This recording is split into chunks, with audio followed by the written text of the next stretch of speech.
I'm Nicholas Kuhne, founder of Wunderbrand, and we're going to deep dive into the world of branding, digital marketing, and entrepreneurship.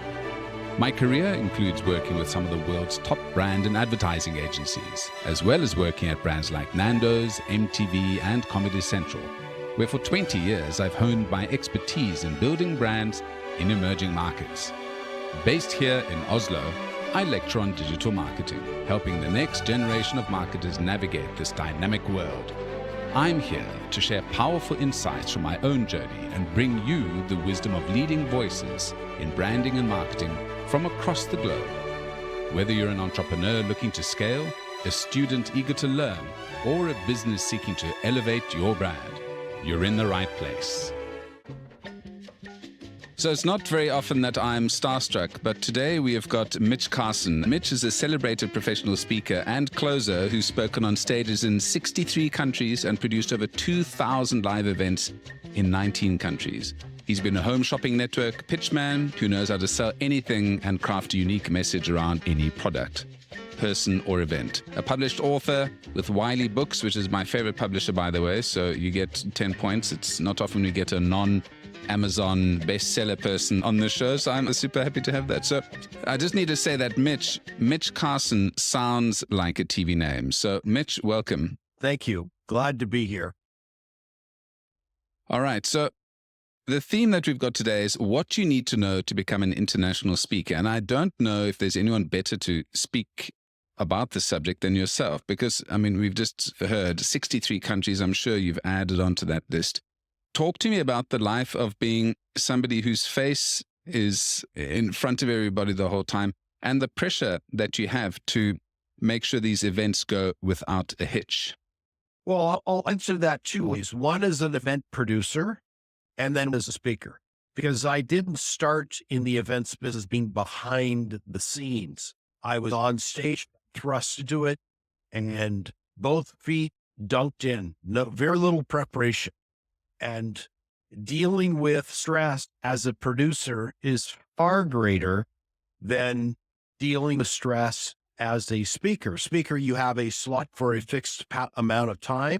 As an event producer, you have all the speakers to manage. You've got multiple hats you have to wear simultaneously and deal with the attendees, deal with the egos of speakers who think they're bigger than they really are. But you can't tell them that, or they're going to storm off and then you're up a creek. It's a big management and babysitting job to be an event producer. You also have to maintain relationships with hotel staff. You've got to maintain a relationship with the audiovisual personnel that if they walk off, you're in trouble. You can go to litigation. They're not employees. So everybody has to work. You can't treat anybody like an employee in the events business, because if you miss one piece, you are SOL. You must bite your tongue. I had to bite my tongue in many situations and learn how to manage myself before I could manage other people. It is a juggling job. It's exciting. I wouldn't change my life in any way with regard to my career. It's been wonderful. It's been lucrative. It's been major losses I've experienced. I've had the ups and downs, the sideways experiences, but it's a compilation of where I am today. And I've loved it. It's allowed me to pay for traveling the world and experiencing all these cultures. Before we started, we discussed, I have been to your country, but albeit brief, and how expensive the hamburger was at the airport restaurant. But I enjoyed that nonetheless. It was about $2 a bite. You've covered a couple of interesting points there. For these shows that folks go to and see the, that 1 hour or 2 hour session, or if it's, a longer event, the amount of planning and the amount of effort and the amount of, it's the duck's feet under the water with something that glides along smoothly. I was head of marketing at Comedy Central and MTV, and we produced the roasts in Africa and all sorts of events. It's a nightmare being in the background sometimes. So you've really got to love adrenaline, be a people person, and you've also got to know how to get shit done, basically. Managing fragile egos. Nicholas, I feel your pain and you felt my pain. You were subtly nodding, understanding what I went through as an event producer is very different because if you're a speaker, you only have to work on your presentation and delivering during your time slot. Those are your lines, albeit for an actor. You must handle your lines, go and execute, and you're off. And when you're an event producer, you're the director. You're the director of the whole scenario. And you have to make sure you manage everybody because if a lighting guy throws a fit, you have no lights. If the sound guy throws a fit, you have no sound. All of these pieces have to be managed because you are a really big babysitter, manager of egos, manager of talent, manager of people is what it boils down to.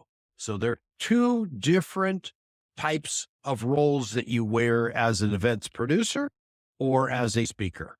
And you know that from when you sit Comedy Central, are you managing the talent or are you managing all of the talent in the pool? Or is it just the one talent has to come out and perform? Yeah, well, yeah.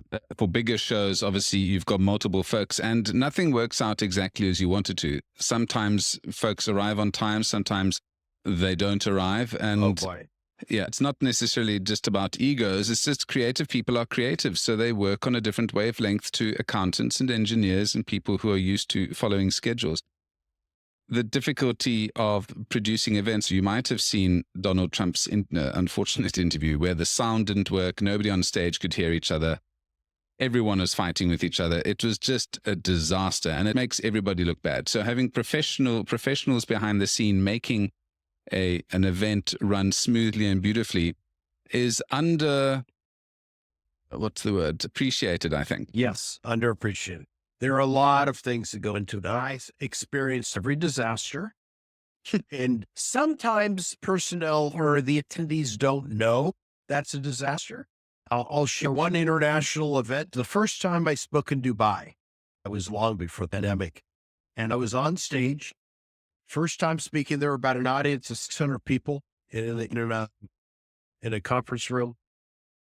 Headset, this is why I don't wear a headset anymore. One of the ones that wrap around with the clear tube that comes in to feed into your vocal apparatus called your mouth.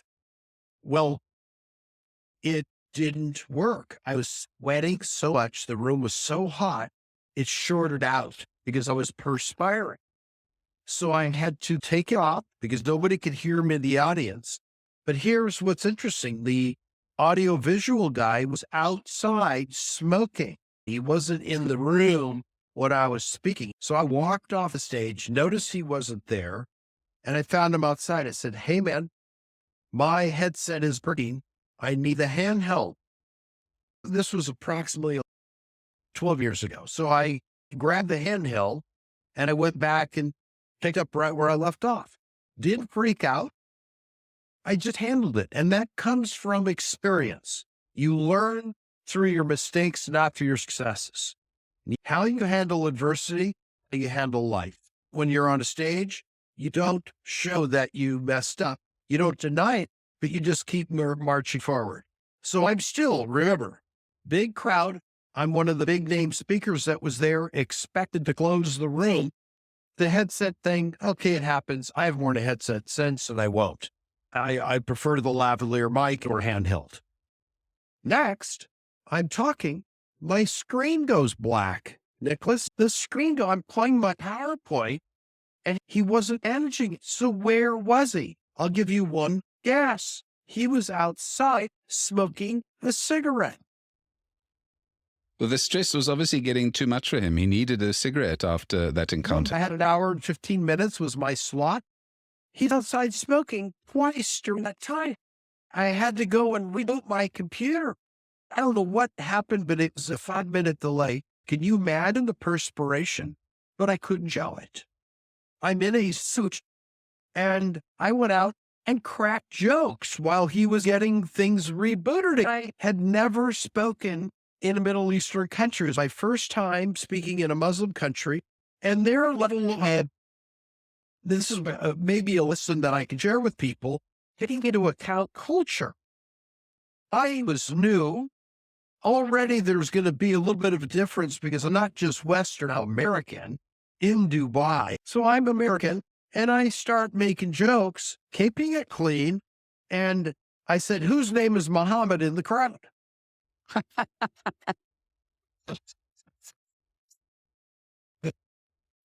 Half the hands Yeah. go up in the crowd. I said, now, does that make me psychic or is it just logical? And then I got a laughter. That bought me some time. Now, I pulled that out of my ear. It wasn't planned. I just knew that wasn't offensive because many of them do name their kids Muhammad after the Prophet Muhammad. I didn't say anything derogatory. It is a Sharia-based culture and quite different than we are used to as Westerners. So I made that joke. People laughed, ha hee hee, ha. And I even went down off the stage. It was in an arena. I went back down off the stage and I pulled a man out of his seat, spun him around to face the crowd. I said, sir, why are you here? I was buying time for the technical issue. And what I did that was effective, and this was completely pulled out of thin air. When you're talking to one person in the audience, you're talking to everybody. And this crosses all cultural or international barriers. You're still talking to everybody because I took one of them and made them talk to me. And I shook his hand, but I did know enough not to grab a Muslim woman out of the crowd and spin her around. If you touch a Muslim woman, you're in big trouble. I didn't go up to a Muslim women. They were smiling and laughing and all this, but I took this guy and his name was Muhammad. I faced him. For my next trick. Yes. Yes. I had a conversation with him. That is the technique I share with people when I train in the speaking business. Find somebody of significance that looks friendly in the audience when things go south. Respond to it in a way that can possibly inject some humor. You're human just like they are. They're going to appreciate the fact that you're addressing the problem, you're addressing the issue. I've had ethical issues in so many countries all over the world. Just like you mentioned what happened to Trump. It's happened to me, and I'm not a presidential candidate. I am a speaker. How you handle that will affect your sales. I ended up selling decently at that event, and maybe they felt sorry for me, or maybe it's because I had a good presentation that hadn't been knocked off the rails, but I pulled it back on the rail. Once my presentation was up, I finished it, got my applause, did what I did, and moved on. Now, what did I want to do to the guy that was outside smoking cigarettes? Not nice things. I certainly expressed, yes, exactly. Yeah, exactly. That was good. I did that too slow. I did that too slowly. Yeah, Sorry, but I was going to do this, or I was going to borrow their ancestors' axe as a Viking. I was quite upset. But I told the event producer, my issue was with him. He should have been managing this. Where was he? It's his job to manage the personnel, not the speaker's hat. Lesson or comment number 2. In the immediate situation, I had to act as the manager because my sales depended on it. But it's not my job. It's really something that the event producer should ensure because his or her responsibility is the entire event. And it's more critical. But Mitch, that talks to leadership. Yes. Because that's a leadership mentality. You don't expect other people to do things for you. And if things don't happen, you can't just throw up your hands. It shows, a strength of character. And in that specific situation, people also like an underdog. People can see that things are going south perhaps, but you manage to rescue it again through wonderful techniques like humor, by engaging, doing crowd work. And crowd work is so difficult. This is what comedians do with hecklers and situations like that. And the good politicians are able to do this as well. So you probably could have gone into politics. In my next life, Nicholas. Yes. Update. Yeah. You've got to know how to dance when something happens. And I've been heckled also. You mentioned that. I've been heckled before. That's interesting. Yes. Somebody wanted to argue with me in a conference. He was drunk. Oh dear. Yeah. Not in Dubai, obviously. No, this was in Las Vegas. I was the after dinner speaker at an event, and this guy, sir, he didn't belong there and had one too many drinks and kept interrupting me during my presentation. And that created a different type of challenge. You can either ignore him, argue with him, humor him, or call for somebody to remove him. But that has its own risks, because what if the guy gets real disruptive? We've seen a lot of that on airplanes with a drunk passenger and the flight attendant has to deal with. The captain's got to fly the plane. I got to continue speaking, and we've got somebody disruptive. My first tactic was to ignore them. If you give them attention, what does that do? Is that going to make them be quiet? Or you just say you agree with them? My response when the guy kept going was, hey, what's your name? He wanted attention. His name was Bill. I don't remember his name. That was also the theme, as you put it. I said, Bill, I'm so glad you're here. Would you like to come up and speak instead of me? And then the other tactic, and I learned this from another speaker, you ask the crowd, excuse me, ladies and gentlemen, Bill is here. I think he wants to be the speaker or wants to be the co-speaker. Would you like him to come up and take my place, or shall I continue? And they said, no. They wanted my involvement. So I said, Bill, we've polled the audience and it looks like you're not invited up for today. But I do invite you to be quiet, participate, and I'll talk to you after I get off stage and handle any concern you may have. During the rest of my presentation, who wants Bill to be quiet? And then everybody said that. So he had an overwhelming amount of crowd disreport, or he had no support. He had no support the crowd. And then he was surrounded by people that were peering at him. And he realized, oh man, I messed up. So there's just a way of spinning it. And, that could be a whole program. How do you handle it? And what are some different techniques, or at least a good YouTube explainer video on how do you handle it? Absolutely. Because Mitch, what you're talking about here is strategies, really. These things only come off the top of your head if you've practiced scenarios or gone through this before. And for example, you've mentioned 3 or 4 ways that you can deal with a heckler. I'm sure you've dealt with hecklers in those 3 or 4 ways, and you've seen the results.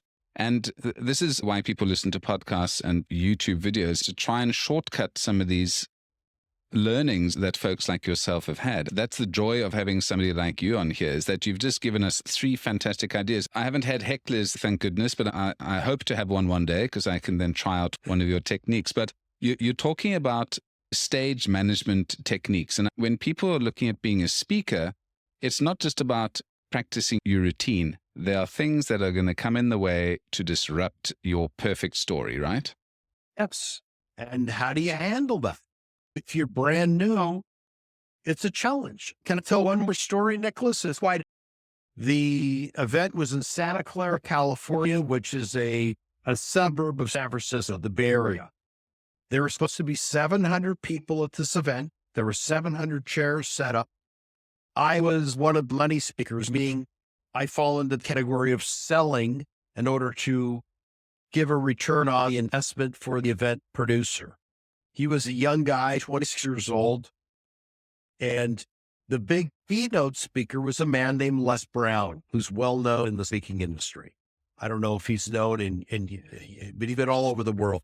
He's one of the biggest name speakers in America, and a real legend. Great speaker. Probably one of my favorites, if not the favorite. We had 3 attendees at the event. I'm a fisherman, so I'm not paid to show up. I make money based on what I kill. I get to eat whatever my share is, usually 50-50. Les is at minimum a $25,000 keynote speaker, if not more, 25 to 50. He's written books. He's a celebrated guy. He's topped the food chain as a speaker, 5-star plus. He handled it very well because there were no people in the audience. He said, this young man has lost money today and I'm going to not take my fee. He's lost his money because pay for a room holding 700 people, food and beverage, that's just going to sit there and rot is expensive because that's how they make their money, as you probably know. We're friends of the speakers. So no attendees showed up. During my presentation, I told you about the guy outside smoking in Dubai. This was day before, 20 years ago. The sound guy was there to handle my sound. Even though there weren't attendees other than the speaker's friends in the audience, the show must go on. I'm there to speak, and it was the only time my wife had come to an event to see me speak. She didn't even know this. She was a busy attorney, so I had her in the crowd to see this. And he was outside fighting with the event producer. They were in a fist fight in the parking lot. Nicholas, I needed your axe. Maybe it's on the fireplace or something. Oh my gosh. I had no sound, so I just spoke without any sound.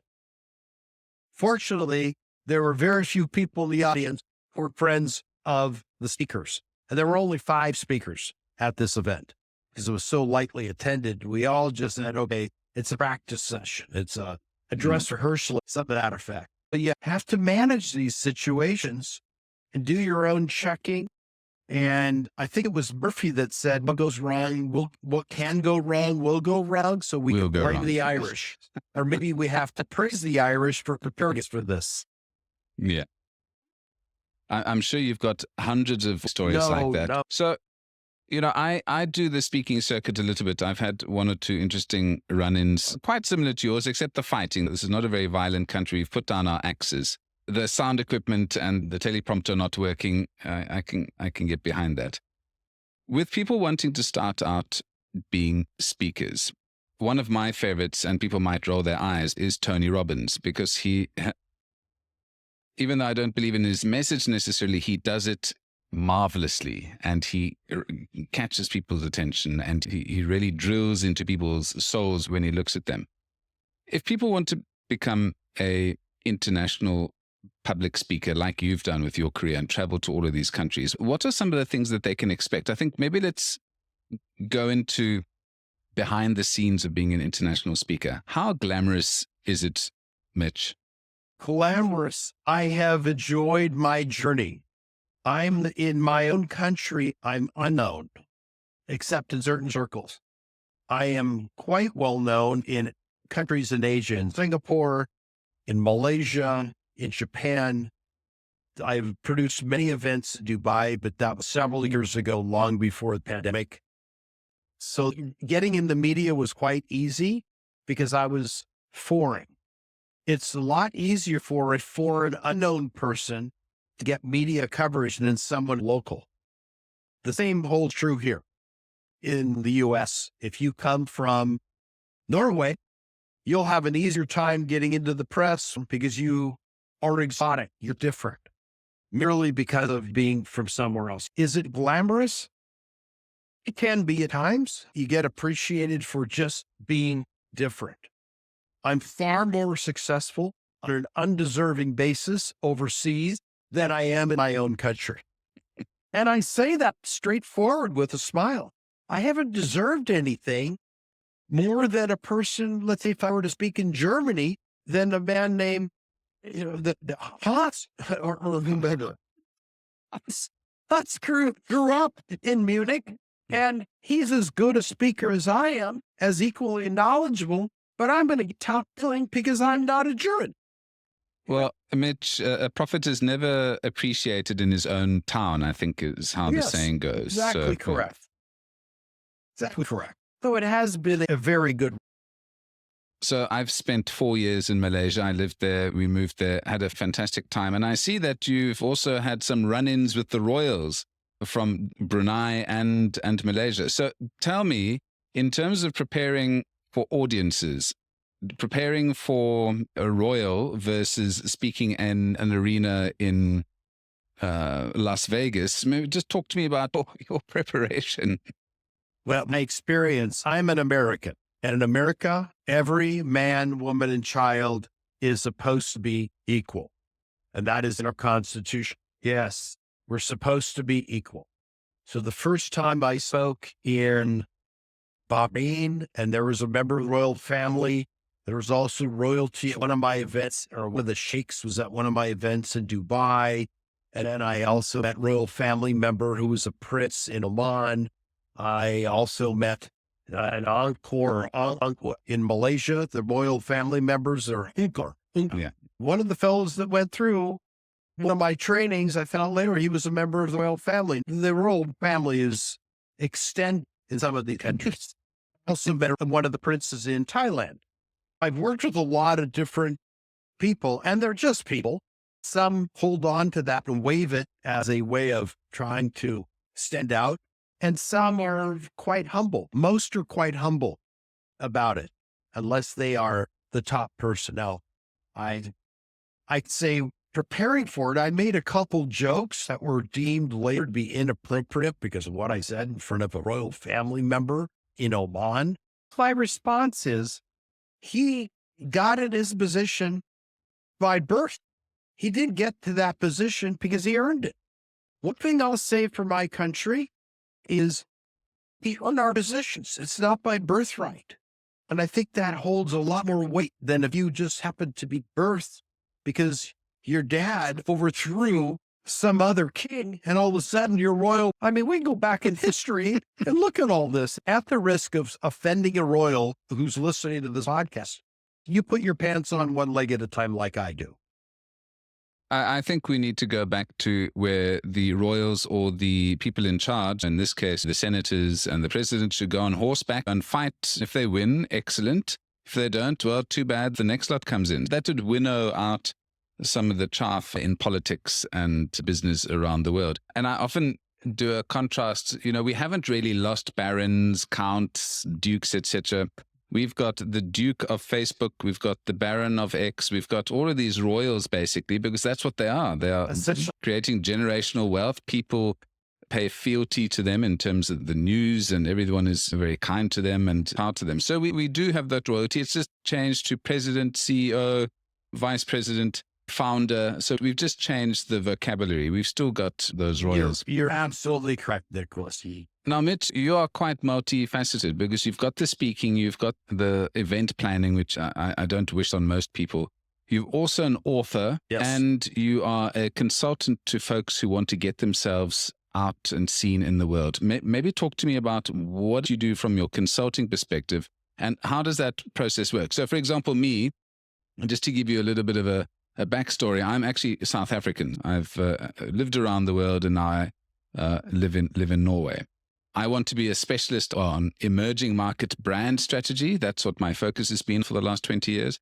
But I'm not getting enough gigs. My profile isn't as high as it should be. I should be at the top of the tree, but I'm coming to you and saying, okay, Mitch, help me. I'm not getting enough business. These other hippies who are not as good as me are doing so much better than me. Help me out. We'd have to do an assessment and do it's a very simple line down the middle of the paper. Then versus you. I would look at social media, followers, engagement. You got to look at the hard metrics to start about that. How many people follow you on LinkedIn? How many people follow you on YouTube? Are you active on those? Because that matters. The two other things that I would look at, which is where I specialize, is authorship. How many books have you written? How many publications have you submitted your commentary to? How many radio shows have you been on? How many podcasts have you been on? How many podcasts have you produced? How many TV shows have you guested on? All of that matters. And you look at the whole picture and the information will reveal, is this yielding results? Yes or no? Do you have a book funnel or just one book? Is it a book series? Do you have a workbook? Do you have an audio book? How many reviews do you have? All of these items add up to the accumulation of looking below the surface of the iceberg. 90% is below the water. You're only seeing this shiny piece. And as we know, because of the Titanic, you don't know what's underneath water. So you got to analyze it. That's where analysis is totally relevant. So it's not a one size fits all. And generally, it's so obvious but most people fail to examine. They just guess. You've got to assess and not guess. So what you're saying is this is not an overnight process. I can't call you for one session and say, Mitch, because I see you've got a fantastic service here, which is about creating celebrity. Mm-hmm. There are very few overnight celebs, right? Very few. However, the program I offer, and this is not a pitch, sharing what I do, is I shorten the process of getting people on TV in Las Vegas. They'll get on 4 networks in 2 days guaranteed. But that comes after the assessment. Does it help you or not? In the case of someone like you, maybe, maybe not. You can't do an analysis on a business until you'll do a deep dive in the financials. Kind of money's coming in and what kind of clients are coming in. Do you have a good, strong CRM? Are you using Go High Level as an example? Do you have an email marketing campaign? Are you active on LinkedIn? Are you active on the platform where your clients exist? That's the biggie. I don't think my clients exist on TikTok. And trust me, Nicholas, you don't want to see me dance. Having said that, that's probably the thing that would get more views on TikTok. The man of my age dance. The whole internet would shape. Like, what is this senior citizen doing? Grasping at straws. Do my best. Well, Mitch, we've come out of the pandemic. It's been 2 years now since we've crossed that Rubicon. What do the next couple of years look for you? Because I'm sure pandemic, specifically for a speaker like yourself, must have been quite harrowing. And devastating. Devastating. And I've got another good friend of mine whose his business is speaking at international events, and that just got kicked in the nuts, basically. But things have sprung back up. But a lot of people, because they got used to Zoom and they've got all this fancy equipment now, they're like, well, don't come over. I'm not going to spend $50,000 to wine and dine you. Let's do Zoom. Have you seen that change in your business? And how are you changing your costing model to deal with perhaps fewer international trips? Or are you still getting the same amount of international trips? How do you charge the same for a Zoom as you would for an in-person appearance? Well, the people that were affected most were keynote speakers. Remember, I am a pitchman, so I sold from the stage. I had this conversation an hour ago with a producer out of London. We were talking about this. He can't profit by in-person events anymore. He's got to do them all virtually. Because if you're lucky, you'll break even. Success Resources, the biggest event producer in the world in my domain, and they were the producer of Tony Robbins and a lot of other big name people. They ran the National Achievers Conference last month in London. They typically had 2,000 to 3,000 people, and he struggled to fill the event with 700. People want to consume information virtually today from the comfort of their homes. Some have returned to shake hands, embrace, do all of this, but a large number of people are comfortable and not used to being on Zoom. It's a hybrid environment today. As a speaker, how do I charge? I sell programs over the net. I was in Singapore recently, and I did a hybrid model. I went to different parties, socials, to meet and shake hands. And then I spoke on a webinar a few days later. It's a different way of doing business. And I sold very well because I engaged them first. Another event I had was a big dinner. It was just social. They met me, saw that I was real, and I spoke for 3 minutes, then sold them on a webinar.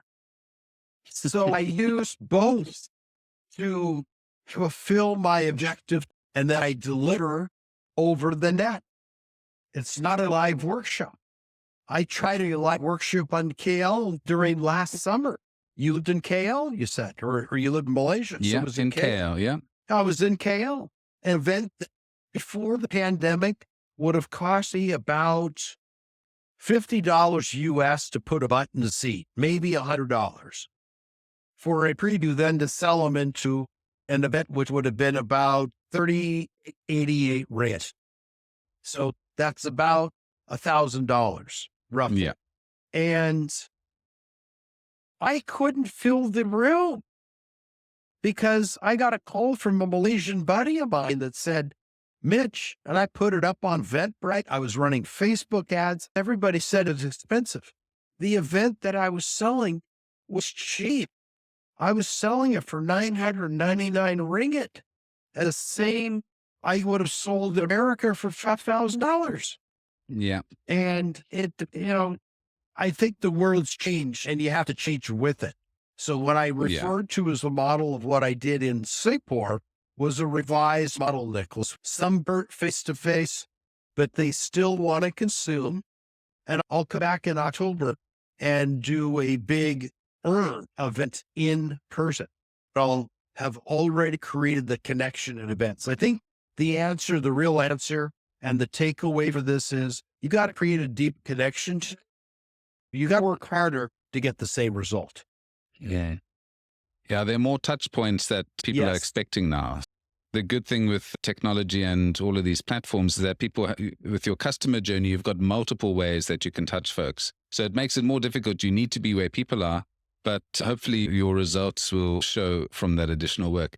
Mitch, this has been fabulous. I could keep chatting with you, but this is a really good intro into the life of an international man of mystery and speaker. It's been fascinating hearing some of your stories, wins and fails. It'd be amazing to have you in Norway one day. I'll buy you a beer and a burger. The burgers here aren't great, I won't lie. So my wife will make you a nice burger. So if you ever come through to Scandinavia, let us know.